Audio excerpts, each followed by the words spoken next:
What's good, wealth builders? It's the man, it's the myth, the wealth builder himself, the Von Pudding Work Burke. And today, we're talking about the Business Corner recap for July 19th through July 24th. So let's go. Say that I'm on my grind is an understatement. Don't think I'm thinking you can check my bank statement. I'm about my money, yeah, that's basic. World domination is what I'm truly facing.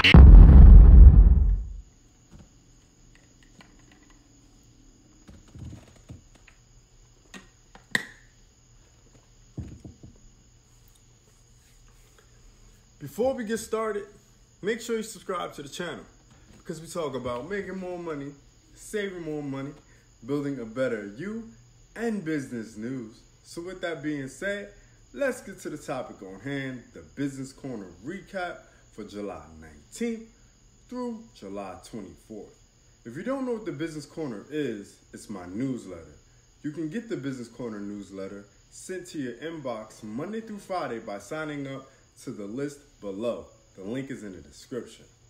All right, so let's talk about the housing market. It's believed it's hit a peak. All right, before you offer $100K over asking price on a new home, you should hear this. The boiling U.S. market took a refreshing dip in the pool in June. Yes, the U.S. median house price did hit a record high of $363,000 last month, up 22.9% from a year earlier. But median house prices are a lagging indicator. June's data is based on contracts signed in April and May. More supply is coming into the market. More owners listed their homes last month after they saw home seekers offering things like crypto in order to secure the deed. The inventory of houses for sale at the end of June was 1.25 million, a slight improvement from May.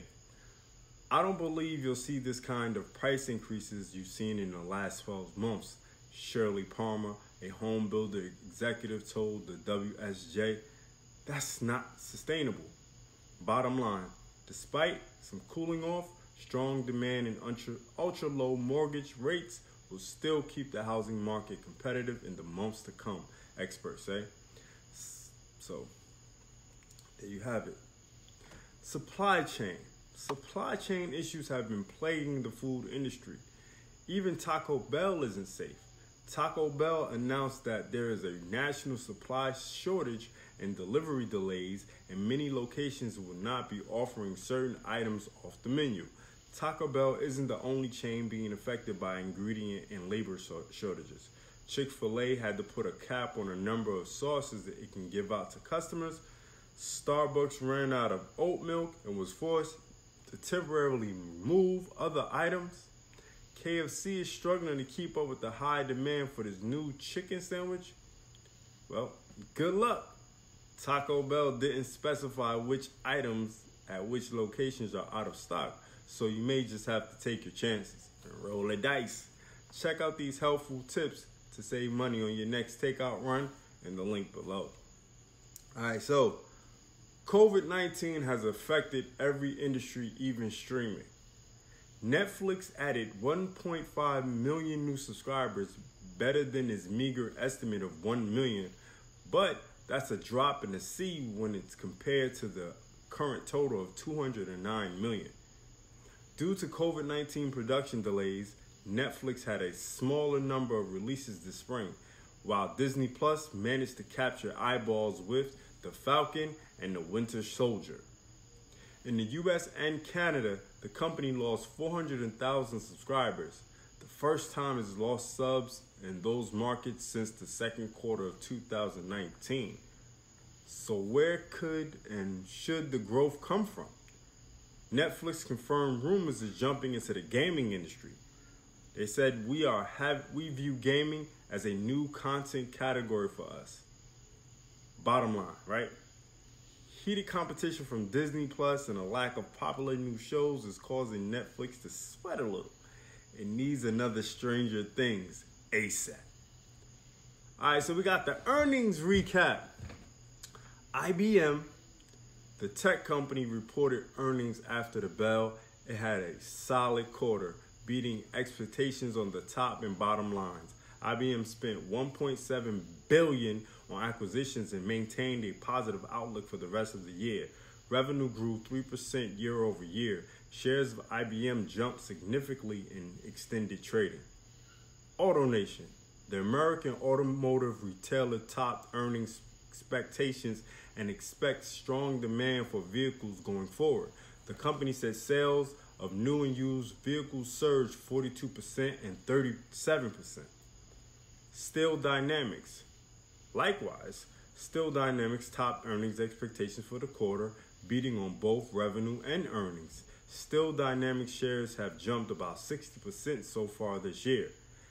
Johnson & Johnson, one of the dividend aristocrats. The pharmaceutical company generated $12.6 billion in revenue, a 17% increase. Global sales of its virus vaccine and all that good stuff had a good play in that. All right, so we got Coca-Cola, everyone's favorite soda company, beat Wall Street expectations on both earnings and revenue. It also raised the full-year forecast of revenue growth. Verizon beat estimates after reporting an adjusted quarterly profit of $1.37 per share and betting their respected revenue and subscribers. The company has also raised a great outlook. Harley-Davidson, the motorcycle company, beat on earnings per share but missed on revenue. Sales of its higher-priced bikes helped push up Harley's bottom line. Whirlpool, the appliance maker, beat on the top and bottom lines and reported a 32% increase in quarterly sales. Demand for kitchen and laundry appliances pushed the company to a better than average quarter. So there you have it, Wealth Builders. That's the Business Corner recap for July 19th and July 24th.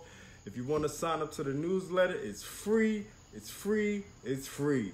So definitely click the link below and put your information in. Thanks for watching. It's the man, it's the myth, the wealth builder himself, Devon Put in Work Burke, signing off for the Business Corner recap for July 19th to July 24th. Do remember, Wealth Builders, make more, save more, build more.